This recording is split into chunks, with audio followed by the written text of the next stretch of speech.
போதி வணக்கம். நான் உங்கள் ஈரோடு உதயகுமார். தொடர்ந்து பல காணொளிகள், ஜோதிடம் சார்ந்த பதிவுகள், தியானம் சார்ந்த பதிவுகள், ஆன்மீக குறிப்புகள் சார்ந்த பதிவுகள் எல்லாம் தொடர்ந்து நம்முடைய நேயர்களுக்காக பல பதிவுகள் நாம் செய்துக்கிட்டே வரோம். அதிலும் குறிப்பாக ஒவ்வொரு மனிதருடைய வளர்ச்சிக்கும், தனி நபர்களுடைய வளர்ச்சிக்கும், அந்த குடும்பத்தினுடைய வளர்ச்சிக்கும் இந்த ஜாதகத்தை கொண்டு எந்தெந்த விஷயத்தையெல்லாம் சரியாக பயன்படுத்திக்கிட்டால் தனி மனிதனுடைய பொருளாதாரமும் குடும்ப பொருளாதாரமும் உயரும், எப்படி எதிர்மறையான சக்திகளிலிருந்து அந்த குடும்ப நபர்களும் தனி நபரும் தற்காத்து கொள்ளலாம், ஒவ்வொரு மனிதருக்கும் எது முக்கியமாக தேவை, இதையெல்லாம் பல பதிவுகளாக பேசிக்கிட்டே வரோம். ஒவ்வொருவருக்கும், ஒவ்வொரு தனி மனிதருக்கும் தியானம் ரொம்ப அவசியமானது அப்படின்னு சொல்கிறோம். என்னென்னா, மனம் ஒருநிலைப்படுவதற்கும், நம்முடைய எண்ணங்கள் செயலுக்கு வர்றதுக்கும், பொருளாதாரத்தை விரைவாக ஈர்ப்பதற்கும் பல யுக்திகள் இந்த தியானத்தில் இருக்குது.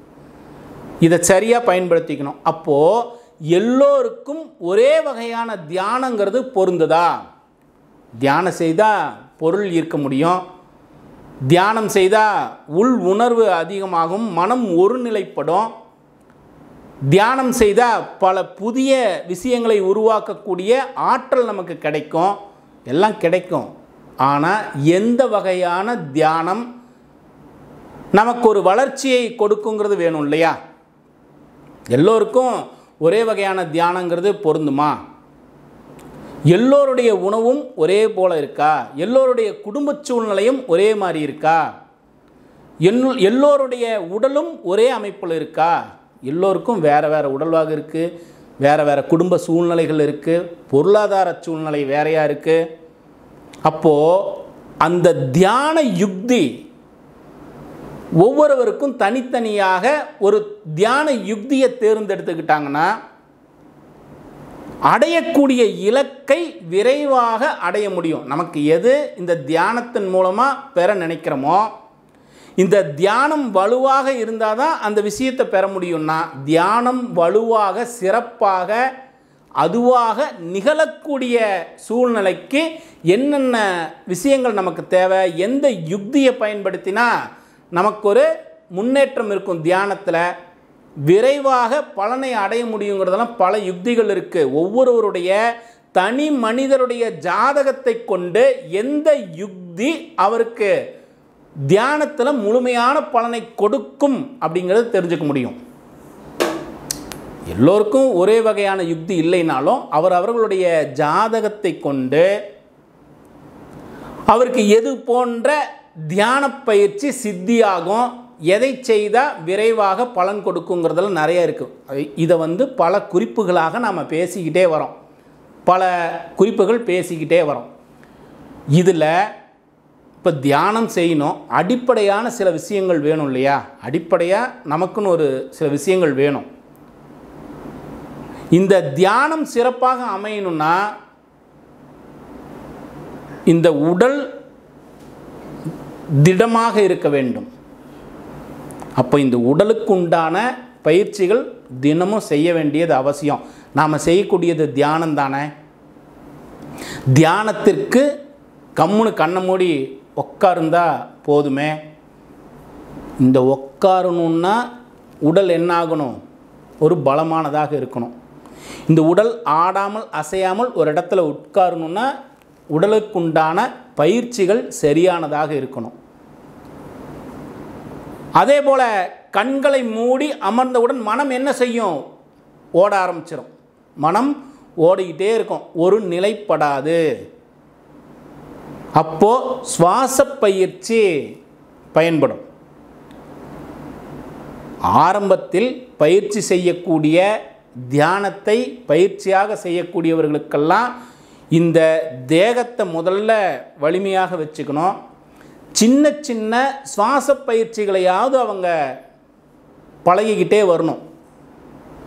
அதே போல் உணவு பழக்கத்தில் மாற்றம் வேணும். நம்ம எந்த தியான யுக்தியை தேர்ந்தெடுக்கின்றோமோ அதற்கு தக்கவாறு உணவு பழக்க முறைகள் வித்தியாசமாக இருக்கணும்.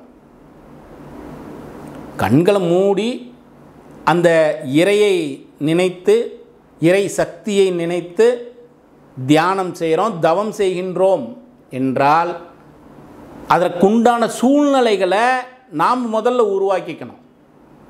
நாம் இருக்கக்கூடிய இடம் அந்த சூழ்நிலைக்கு ஒத்தவாறு இருக்கணும்.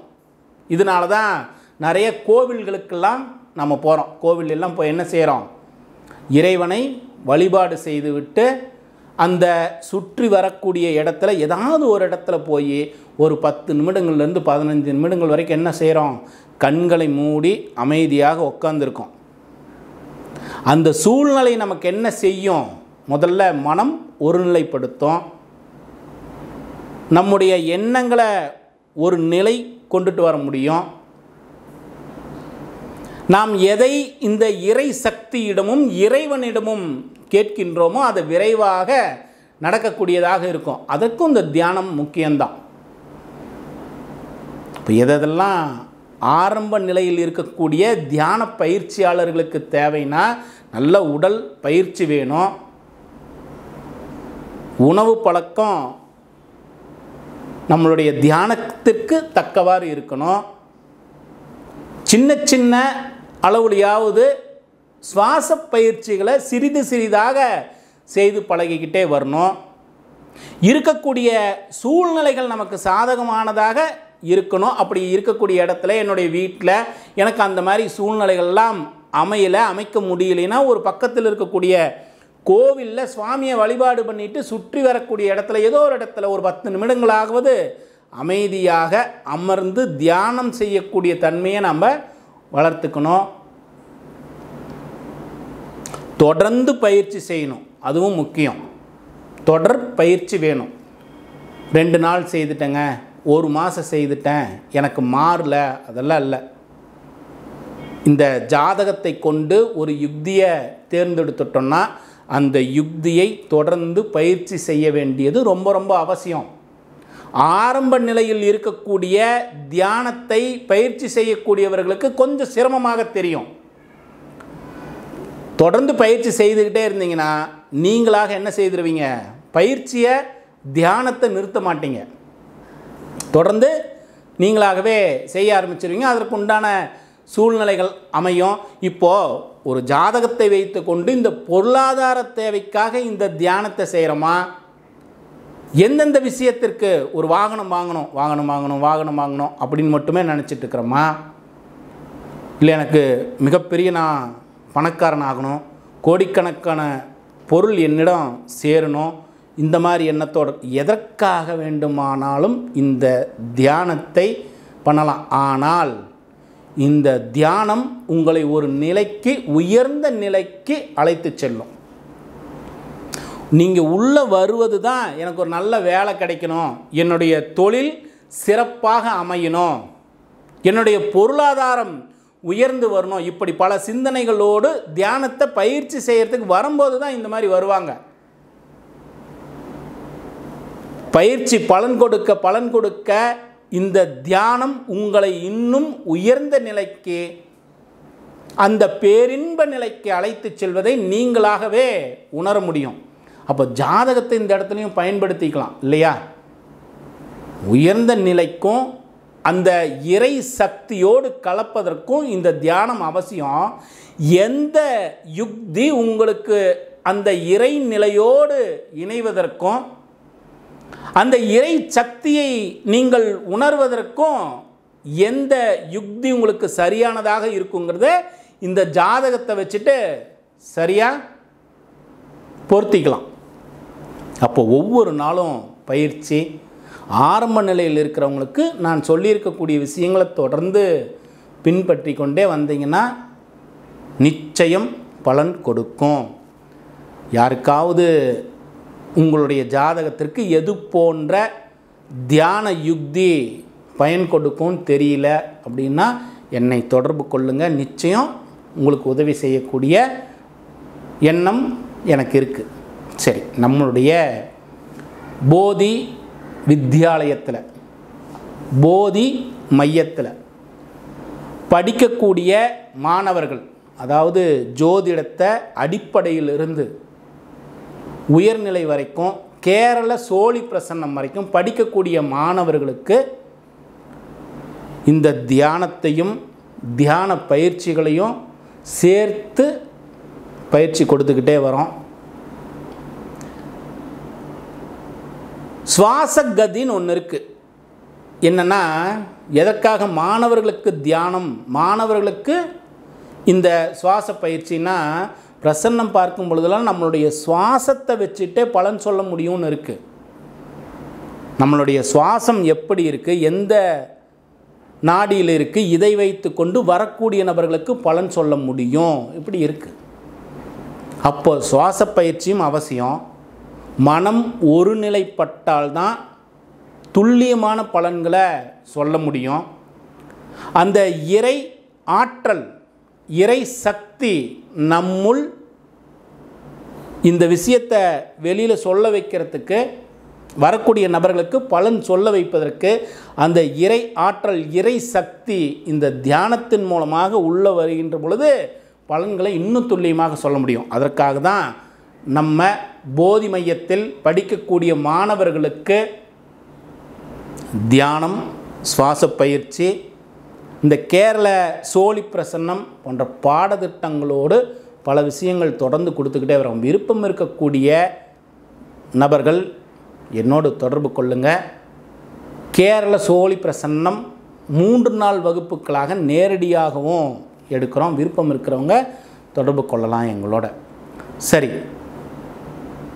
பழைய பதிவுகளில் சொன்ன விஷயத்தையே தொடர்ந்து சொல்கிறேன். எதற்காகனா, இப்போ புதிதாக பார்க்கக்கூடிய நேயர்களாக இருந்தாலும் இதை பின்பற்றி உலக மக்களுடைய நன்மைக்காக செய்யட்டுங்கிற ஒரு எண்ணத்தோடு சொல்லக்கூடிய பதிவு தான் இது. கிரக இணைவுகளை கொண்டு, கோள்சார கிரகநிலைகளை கொண்டு அதை உணர்த்தக்கூடிய விஷயங்களை